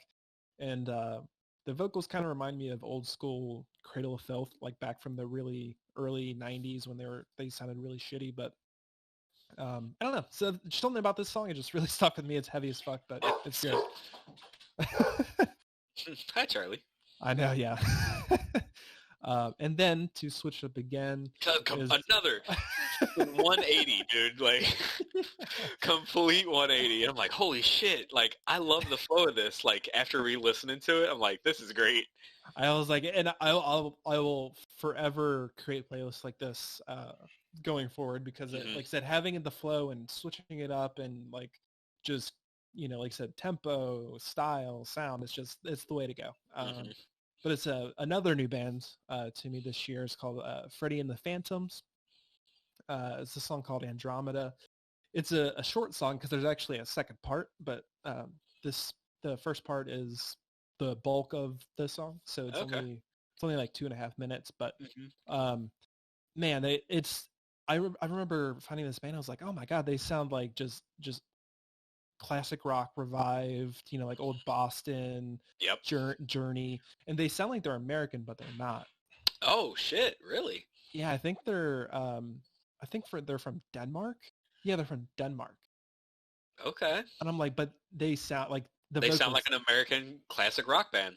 Yeah, like I would But like more almost, upbeat, yeah, more like fast, a little faster. yeah. It's all clean vocals, all super sing alongable. Like I said, like '80s classic rock, but it's I love this really good. track. Oh, yeah, Really, yeah. you would love this whole album. It's Yeah. really good. The album's called A Universe from Nothing, and I absolutely recommend it for just fun, Hmm. rock in, sing along stuff. It's great. Um, and then to switch it up completely Yep. again is the title track from Anal Nathrax. I don't think I'm pronouncing that right. Maybe I am. I don't know. Oh, it's not Anal Nathrak? It definitely could be. No, the first time I saw it, I'm like, oh, okay. Right, But yeah. Anal Nathrak definitely yeah. sounds better. Yeah, we'll just go with Anal. Yeah, probably. But they like to be edgy and shit, so I wouldn't be surprised if it's anal. But the track and the album is called Endarkenment, and it's in the running probably for the best extreme metal song of the year. It's fucking awesome. It's heavy as fuck again, but the chorus is so catchy. Because they've been because they for the last couple of years they've kind of toy with like grindcore, which I can't listen to usually. And like some industrial metal because they have like kind of like that industrial sound like the real buzzsaw guitars but recently they've started experimenting more with clean vocals and really like high pitched clean vocals like King Diamond and some crazy shit like that, which doesn't fit with the rest of the music. But this album and this song especially, they've put it in a way that it just fits, and I really like this one. Like this is, I think for you, I can imagine like this is probably one of the heaviest songs that you could probably put on a lot. Yes, because it's heavy as fuck. I was just about to say it's the peak of my heaviness tolerance per se. Yeah. But it's funny when you really think about it because like it's structured in a very straightforward way, and I think that's part of the reason why it is so listenable, even though it is so heavy, is because it's like it's almost a classic song structure, but it's just super heavy, but it's super catchy. Whereas like the Carne was more like just fucking off jump, just heavy holy to shit. Heavy to heavy to heavy, and then a little heavier on the end to sprinkle that in. So whereas this was good progression. Yeah, for sure. But that's, like I said, one of the best heavy songs of the year for sure. The whole album is good too, but that song is just the best. And then to switch it up a little bit is a band called Hail Spirit Noir. It's another new band for me this year. It's a song called The First Ape on New Earth. It's a weird-ass album. It's called Eden in Reverse. Like I said, I think this band has been around for a while, and they're another one of those bands that they've really switched up their sound a bunch recently. Yeah. But it's all clean vocals, really odd clean vocals, like really, it's almost like he's not even singing. Like some of it is almost like talk singing, but it's really, I don't know, it's still pleasing to my ears. But I enjoyed it. And they use like a ton of synth in like a really just unabashed way, like it's way over the top, but it works. Yeah. like it's a lot of synth, and it's really just in your face. But so this is another song that I would say I've never heard anything else really like it. But it's different night. Yeah, definitely different. And then kind of switching up a little bit, at least just sound wise, but another one of the best heavy songs of the year is Fall from Grace by Paradise Lost from the album Obsidian. This is another band. They've been on for 30 years, which is insane. That's bananas. Yeah, they actually started out in the same vein as Catatonia. They get talked about in the same conversations, like as far as their old music. And like how they've like changed and progressed. So they've put a bunch more like just more mainstreamy rock elements, but funny enough, 30 something years in, this might be their best album. Really? Wow. It's really, really good, and they're also getting on a bunch of the year-end lists because it's just crazy that bands can still, especially ones that reinvent themselves a lot, can still just put out have good sound and just killer sounds, and it's super unique. And I think the vocalist's name is Nick. It's interesting to hear, like, he does like growling vocals, but they're not like heavy growling vocals. they're kind of still really kind of palatable. And his cleans are great. So it's kind of like a mid-pace song. I really enjoy that. Yeah, I didn't think it was too bad. Yeah. And then the next song is another new band for me called New Ghost. And I'm You pretty knew sure I was gonna like this. Yeah, you knew I was gonna like this. Yep. Yeah, I think I sent this to you when it came out earlier in the year, but I think it got lost in the It flew under shuffle. the radar. Yep. But I'd say if there was a song that was going to stand out to you the most, it would probably be this one. I think like after you sent me the list the first time, like one of the very next things was that New Ghost song, and I'm like, yeah, oh shit, yeah, it's good. Yeah, so it's like real catchy and fun. It's funky and it's jazzy and it's fucking. And it's funny too because like it came off of an EP called Future is Dead, and it's 3 songs, and this is the last song on the EP, but it doesn't sound like anything else that they've put out. Like, because I've actually listened to one of their albums a couple of years ago, and I didn't realize it until I saw that I had it saved from a couple of years ago, and but this song just blew me away. So this song was for me at least, the start of like a run of just fucking hit after hit after hit after hit after hit after hit after hit. So like this was like, holy shit, like this was like the top tier so far. Like I'm like, oh damn. So this until like the next couple of songs, I was like really like on the edge of my seat, like, all right, this shit is good. So. Yeah, and this is another one where it definitely stands out as something different on this list because it's it's all cleans. It's real like it's almost like a post-rock vibe to it, but it's really fucking good. I'll be looking out for their future stuff too.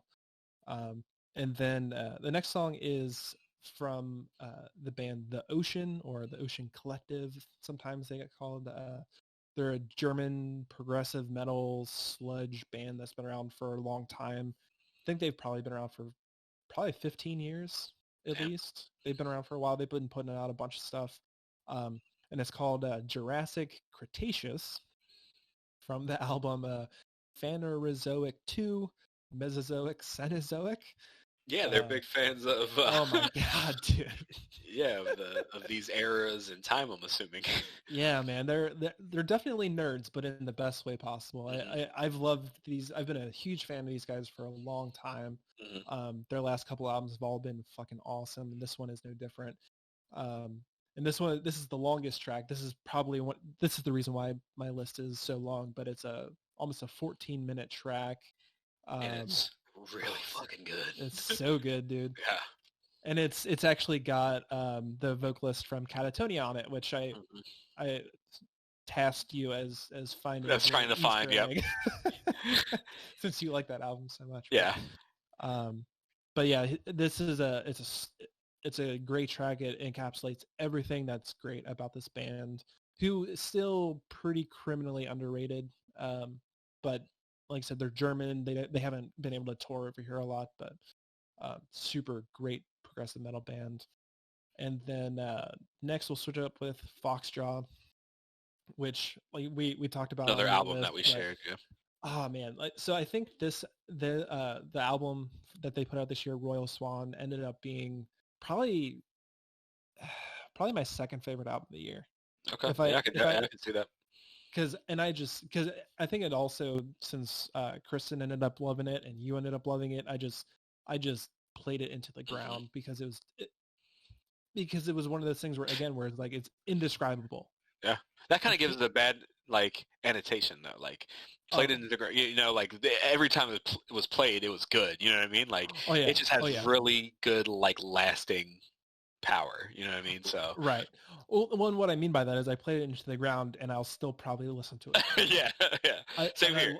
Same here. Yeah. Oh, I love it. I absolutely love it. It's only gotten better for me, and it's funny because again, it's like I can't even try. I can barely describe what they sound like because it's all so different. It's so weird and funky and like silly at times. Yeah, and like I think the reason why I like this album so much is it's at least similar to the Loathe album, is every song is completely different from the last song, and you can tell it's them, and they have their own sound, but it's all different. Yep. But it's all so good. Yep. It's so well written, and it's so catchy, and it's just fucking so memorable. Like And I I don't know said, if you kind of got this, but like the way you structured your playlist is kind of the same as that Loathe album and the Foxjaw album a little bit. Like it's like everything's different, everything keeps you kind of on the edge of your seat. So I don't know if you did that on purpose or subconsciously, but like that I felt that at least. Well, I guess maybe it was a subconscious, but I guess it does make sense now that Yeah. you point it out. We're learning things. Right. Yeah, I'm growing as a person. Next level. Next level. And then to switch it up a lot is one of the most talked about bands in heavy music this year, definitely. And only just by putting out singles. They've just been putting out singles. Which is crazy. But they've been fucking killing it. Is Holy Roller by Spiritbox. They had a couple songs that they put out this year. It was between this and Blessed Be. And I definitely could have put them both on here because I've just listened to both of them a ton. But I think I've listened to Holy Roller more. Yeah. It is short, to the point, heavy as fuck.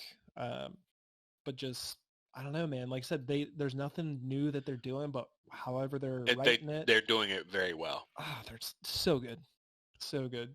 But like I said, if anybody's listening to this, if they are any fan of heavy music, I don't need to explain anything about them because they know. Another amazing vocalist. Oh my god, she's fucking great.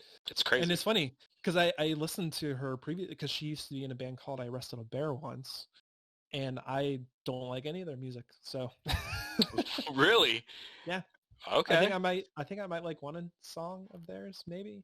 Gotcha. But I remember hearing that name like a long time ago. They're older, right? Yeah, they've been around for a long time. Okay, yeah. I mean, that's a pretty funny name that, is fairly unique, so. Well, especially because it's all one word. Yeah. It's just but yeah, they're super weird. But and then probably the newest song is on this list is from Vulcan, and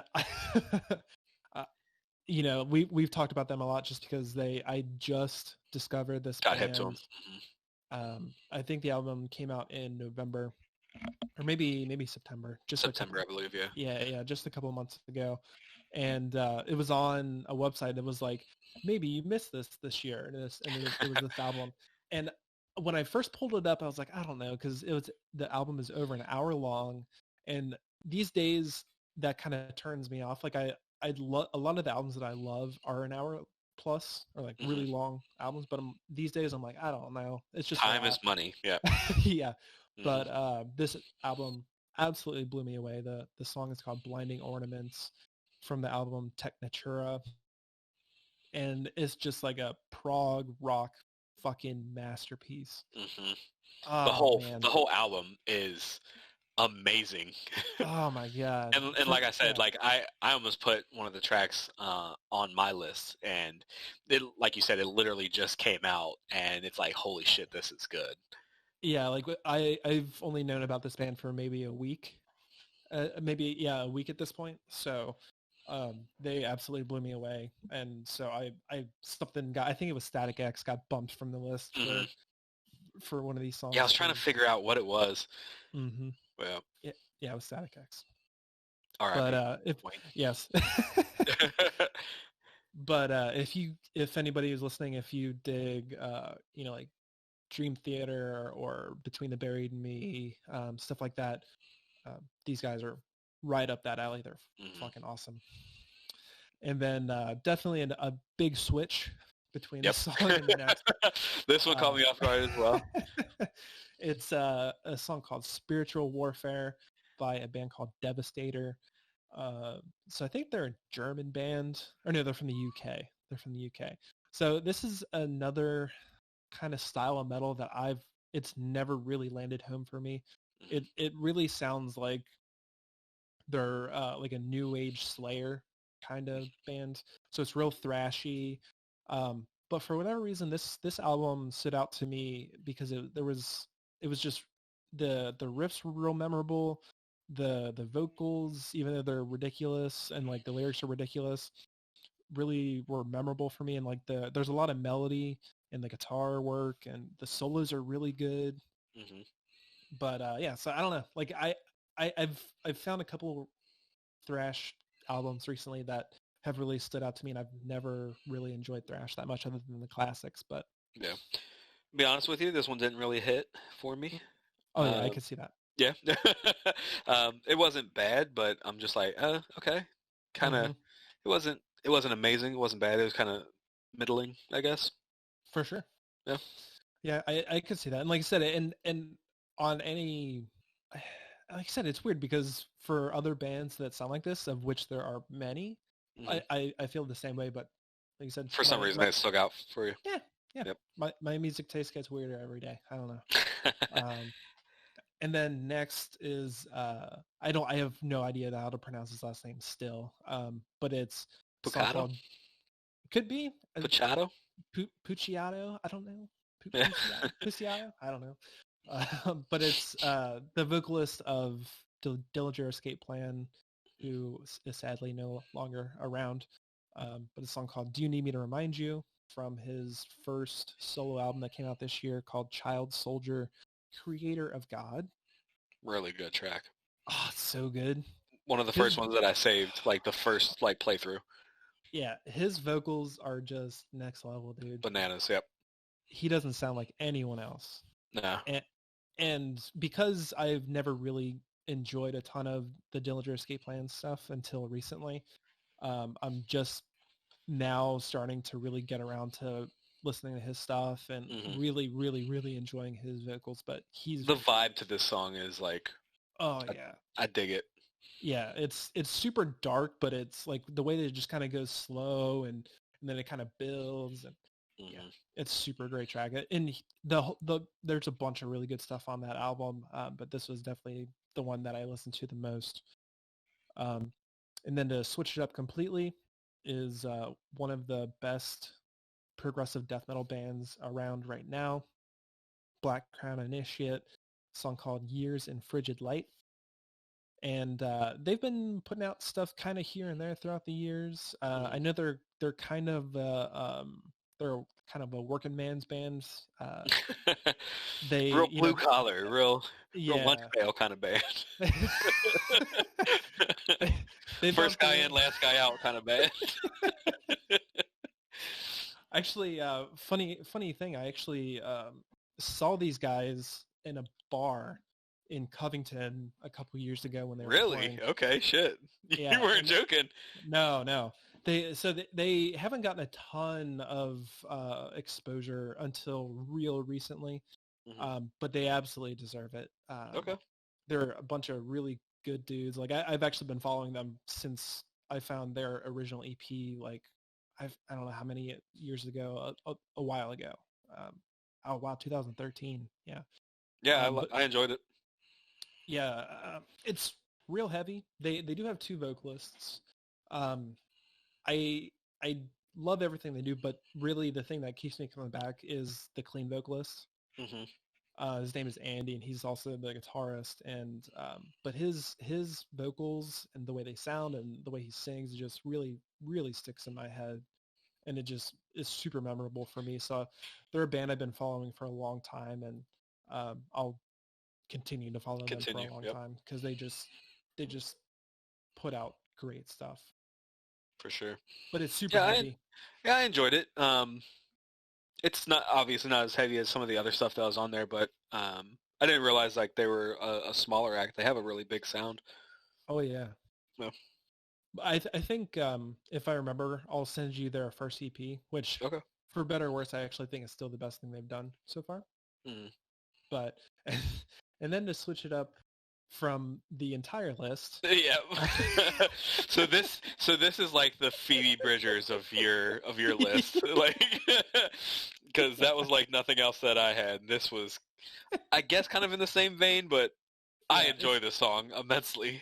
Yeah, it's still metal technically, but it's just its own thing. It's Kingslayer featuring Baby Metal from Bring Me the Horizon.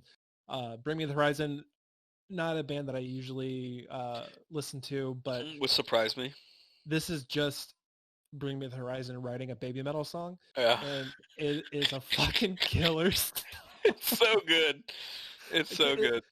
Well, especially because we've been watching a ton of anime recently, and we've been talking about that too. And I was like, I knew you're probably gonna dig this because it sounds like an anime song. It does.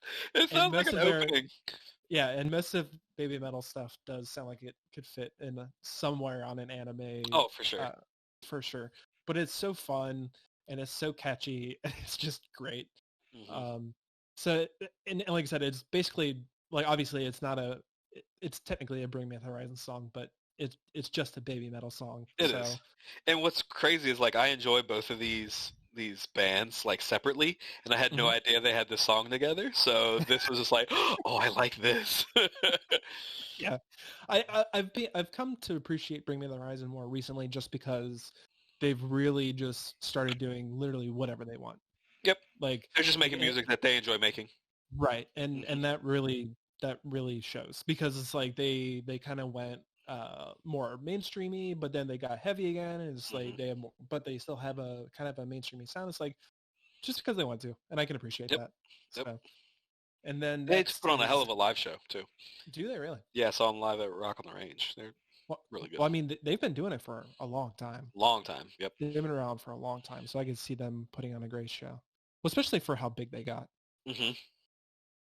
All right, and then to switch it up a little bit, is the title track from Deftones' new album, Ohms. It is the first track that they put out, which it's funny that the first song they put out was The the last last song. track. Yeah. But, and like I said, after listening to it a bunch the other day, I could definitely have picked a couple other ones too, but this is definitely still my favorite, because the thing I love about them, my favorite songs of theirs are the ones with really memorable riffs, heavy riffs, Hmm. and there's just something about the riff in this song that's super nostalgic for me. I don't Okay. know why. Yep. Um, That's kind of how I felt about Genesis, the first track on the mhm. album. Like, I don't know what it is, but Chino's vocals on it are fucking crazy. And like So we were good. just talking about this, like even though this dude had like vocal surgery, like he could still fucking scream, and it's Yeah, he good. hasn't missed a beat. No. Hasn't missed a beat. But yeah, so not much to say about Deftones, but we love them. He's Yeah. obviously been a huge fan since high school. So Yep. uh, You all like him, right, you and like then him. If you don't, you don't. I think that's kind of like the the right, easiest thing about the yeah, Deftones. like if you don't like what they've already done, they're never going to convert you. Nope. And if you love what they've done in the past, you're always going to love. You're always them, going to be a probably. fan of them. Yep. Exactly. Yeah, and that's just how it is. All right, and then getting towards the end of it, another one of my very favorite bands of all time, Enslaved, from Norway. They also have been around for almost 30 years, which is crazy. Hmm. But it's the first song that they put out from their new album, Utgard, called Homebound. And so these is another band where they started out as like some really old school icy black metal, but then they kind of morphed into like prog rock and kind of put it all together. And Hmm. their last 3 or 4 records have always been in my top 3 of that year, Okay. because however you describe what they're doing, it's for me. Hmm. So it's epic and memorable, but also still heavy here and there, and they're one of those bands that they have their own sound and they're just fucking awesome. Hmm. And this song really, like, I could have picked out a couple songs from this album also. It's not my favorite of theirs, but it's still, like I said, they haven't put out anything bad in at least a decade. So for me, at least, this song kind of got. I want to go back and revisit it. Kind of got lost in the sauce because the song before this is Deftones, which I love, Mm-hmm. and then the song after this, probably one of my favorite on your list, by and far. So All right. yeah. So I got to go back and revisit the Enslaved track because the next track is. Whew. Oh yeah. And that would be another band that if anyone who's listening is a fan of metal, they already know. They've definitely heard of them. As Forgotten Days by Paul Bearer is the best new doom band of the last decade, by far. Been a big fan of these guys for a long time. Since their second album. I think this is their fourth, maybe their fifth. But I've been a fan of theirs for a long time. Yeah, it's kind of sad. It's it's doom, but they've got those classic rock vibes and like This track is so good. so good. So good. Holy shit. So I think you showed me this album. We were like driving around, like probably going to play disc golf or something, and you put this on, and I'm like, holy shit, who is this? They have such a good sound. You're like, this is Paul Bearer, and I'm like, I feel like I know I've heard the name before, but I've never put the music to the name, and I'm like, I've truly been missing out. I'm like, like, does their music always sound like this? And you're like, yeah, this is kind of, their sound. They've kind of, they are that doom metal kind of band. And I'm like, holy shit, like this is like chef's kiss. Yeah, dude. Like I said, it's next level, and like I said, because doom is a tough thing. It's a tough genre, and because a lot of it they have like mostly harsh vocals, and I think that usually gets lost for me because with the slower tempo and like the really not like sadder tones, but also just like the melancholy, the really heavy melancholy, and like just the pace, without really memorable vocals and really good songwriting, it's really easy to forget. Yep. And these guys, they hit right fucking killer songs, man. They're so memorable, and I think you'd like their recent stuff more because they've kind of distilled their sound a bit. Okay, yeah. Because their first couple records, it was all 10, 12, 13-minute songs. Ooh. So they're all super long. So it was like their first, like their first album is like 5 songs, and their second album is like 6 songs, but they're like 50-minute albums, So the recent ones, they've started writing shorter, better written songs. So they're only getting better. So, but yeah, this whole album is great. I'm glad that you did like it because I thought you might, but I couldn't not include them. Now, to me, this is fan. Like, this would be like sad boy rock. You know what I mean? Like, I could see that. Yeah. Well, because I think Catatonia, they also get looped in with Doom also. Okay. So I think it is a similar world. Gotcha. So, but yeah, I really enjoyed it. So good. And then the next song you also shouted out offline, but Deconstructing Self-Destruction by Kill or Be Killed. Fucking bananas. And I didn't realize they have 2 vocalists. Like 3. 3. Oh shit. Okay. That's bananas. Like, so good. Yeah. Because this was originally the last track of your first iteration, wasn't it? Yeah. It was. Yeah, because it's also a really new release. I think it just came out last month. Okay. Yeah, it came out the end of November. So it's only been out for like 3 weeks. But yeah, so it's a super group, and most super groups, they don't really do much, and they're usually forgettable. But this is the bassist / one of the vocalists from Mastodon, and then Greg from the Dillinger Escape Plan. Love him. And then what's his fucking face from Soulfly, and the original vocalist of Sepultura, Max Cavalera. Holy shit. That's a name I haven't heard in a long time. Yeah. Wow. So it's those 3. And then this newest album added Ben Kohler, who is one of my favorite drummers from Converge and Mutoid Man. So he's like super energetic, it's really technical. And it's funny because their last album came out like 6 years ago, and I didn't really I didn't pay attention to it at all because I didn't think it was going to be that good, because at the time I didn't really like Dillinger Escape Plan, and I could care less about old Sepultura. I'm sure people are going to crucify me for that. But hey, shout out to Todd Snyder if you're listening to this, buddy. Like, Todd got me hip to Sepultura and Soulfly back in high school many moons ago. So yeah, they've been around for a while. Yeah. So the fucking Max Cavalera, the vocalist of that, he created this band. Crazy. So, and if you listen to, like, he's probably got the least amount of vocals on this album. Mhm. But yeah, so if you listen to the rest of it, you'll hear him here and there. So, but it kind of sounds like a Mastodon, like a newer Mastodon record, which Yeah. all of their new stuff has been great too. But Mhm. yeah, Love Mastodon. super great album. Absolutely recommend it. I don't even know if I said the name of did I say Kill or Be Killed? Yeah, Kill or Be Mhm. Killed. Name of the album is Reluctant Hero. It's really good. Check it out. And then getting to the very end, we got Good Tiger.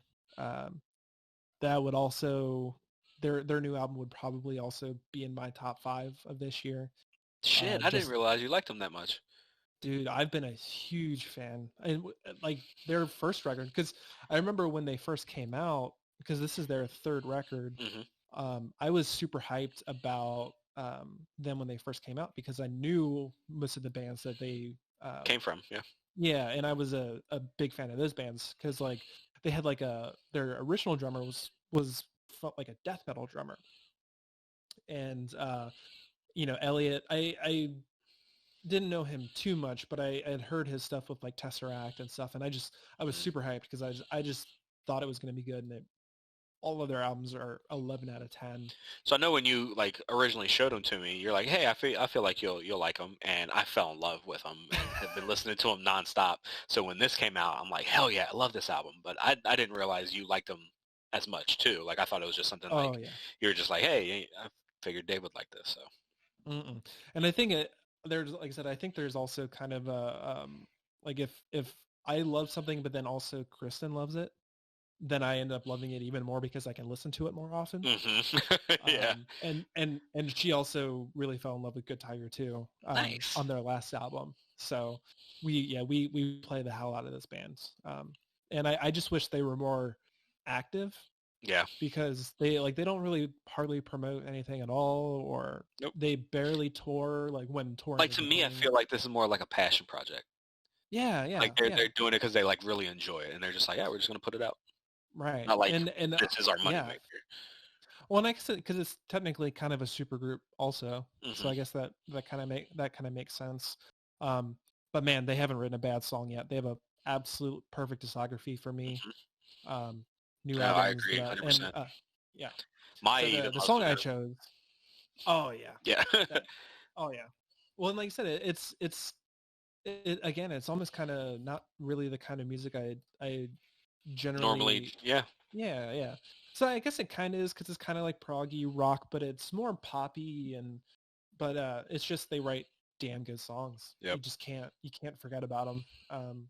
So and I don't think I said the song title, but I chose if you weren't my son, I'd hug you, which we've been laughing about. Yeah. Shout out to King of the Hill. Pretty sure Hank says that to Bobby. Oh yeah, yeah, I think so. And that's I don't perfect. even think I said the name of the song that I put on mine, which was Ghost Vomit. Like, Oh yeah, I don't think how you did I did. not say that? I was like, oh, here's a good track, Tiger track, and then kept going. What a dumbass. Ghost Vomit. Like, what a great name to a song. And I didn't even say it. Stupid. But see, that was another one where it was like, when I was first, they were one of the first bands I put on this list, and I put like 4 songs on here. I was like, Me too. I got to Yep. choose one. Yep. Got to pare it down. Yeah. So, but I went with this one just because it's such a great closer, and it's Hmm. just so good, and it's got a little bit of heaviness to it, which is nice. And all right, second last track is Glow Part 2 Awakening from a new band, brand new band for me called Countless Skies. And unfortunately, this is as the title suggests, this is the second part to a 3-part track, and the 3-part track in its entirety is amazing. Hmm. But this is my favorite part, and it's my favorite song on the record, even though it kind of doesn't really have a good start or stop at the end. It's like this is the song I love the most. I have to put it on here. Yeah. So it's a newer band for me. I just learned about them maybe a month ago, and I've been playing the hell out of this new record. Hmm. It's like if you mix Devin Townsend with Dark Tranquillity or Insomnium or some really good heavy melodic death metal, but it's like happy but melancholy, but it's So good. It's really good. And when you first sent it to me, you're like, yeah, the album's not bad, but the last 3 songs are what really lock it in. I'm like, okay, checked it out. And I, listened to the whole project. And when it got to the last 3 songs, I was like, holy shit, he wasn't kidding. Like, that really is amazing. And I feel like that's like last 3 tracks for the album, at least. You know what I mean? Like, Right. Yeah, I totally feel the same way. Like said, like and it's funny because I'm like I want to listen to those last 3 tracks just over and over again, but I'm like, oh mhm. wait, the rest of the album is also really good. Yeah, the rest of the album's really good, but those last Yeah, 3 tracks, holy shit, it's just so amazing. good. Yeah. All right, and to sum up the whole list, the last track is "Posthumous Forgiveness" by Tame Impala, that I added yesterday. 8 hours ago. But really, it is So really fitting. it is, and like I said, we were talking about it a little bit offline, but it's just such a hard hitting song if you have any kind of tumultuous relationship with your dad or really kind of anyone. Like I know it kind of speaks about that relationship in particular, but Hmm. it really makes you think about a lot of relationships in your life, and you know, if you want to put more effort into that relationship, or if you have regrets or things like that. Like I'm not ashamed to admit that this song made me cry. Yeah, Absolutely. yeah. But I'm a big old And softy, yeah, I don't so blame you one bit. Like when we were talking about it offline, I'm like, literally the name of the track, the meaning behind it, like the lyrics. When I was saying like go to Genius and read it, like this is one of those ones where you have to, like you gotta, hmm like you it's have to. so deep. And I'm just like you, like I'm a big softy, and like shit like this just hits me, and I'm like, fuck, it's so heavy, but in like a hmm not heavy way. You know what I mean? Like Right. obviously some of the tracks on the rest of your playlist are like actual heavy tracks, whereas hmm this is like it's poppy, it's electronic, it's kind of upbeat in points, but like Yeah. the actual meaning to the song is so like deep and shit. It's like this probably would make me feel sadder than everything else on the list. You know what I mean? Oh. Like Oh it's yeah. it's heavy. So I just Yeah. wanted Like to I say, said. like the Oh. last, let's see, 1, 2, 3, 4, 5, like the last 5 tracks of your playlist are hmm so top tier. Um, like I really feel like when you like switched it up to like give it like a vibe and a flow and everything, you knocked it out of the fucking park with those last 5 tracks. Like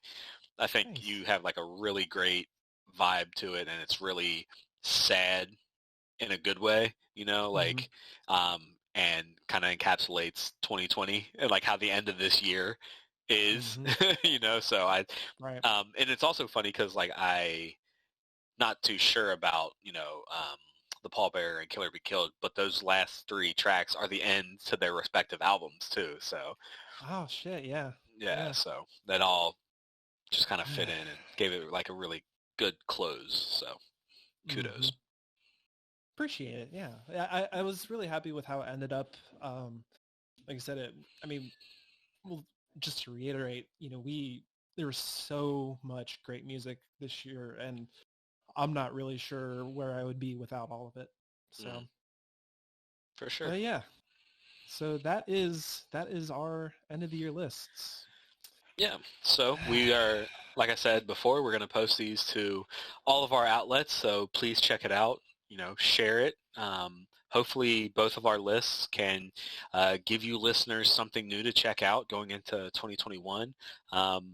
Hopefully, you can catch some feels like we did with our 2020 stuff. So yeah, if you like it, let us know. Even if you wanted to put together something and let us know what your top tracks for 2020 was. We'd love to hear it. We love sharing music. Um, we don't want this to be one-sided. We want to, get other people's input. So let us know. Right. Yeah, absolutely. Like that's kind of my biggest thing is if you have an opinion or a thought about something or you want to share some track with us, like please do. That's what I want for this project is communication Hmm. community, like, because I want to find more people like us, you know. Yeah, we can't be the only ones. Nah, definitely not. So, all right, well, yeah, so I guess that is that. That's that. Um, everyone, have a Merry Christmas, Happy Holidays, Happy Kwanzaa, or whatever have you, and Happy New Year, and hopefully we'll see you again in 2021. Yeah, all right, buddy, I love you. Love you too, man. It's been a tough year, but we made it. Yeah, got through it. All right, everyone. Take care. All right, take it easy.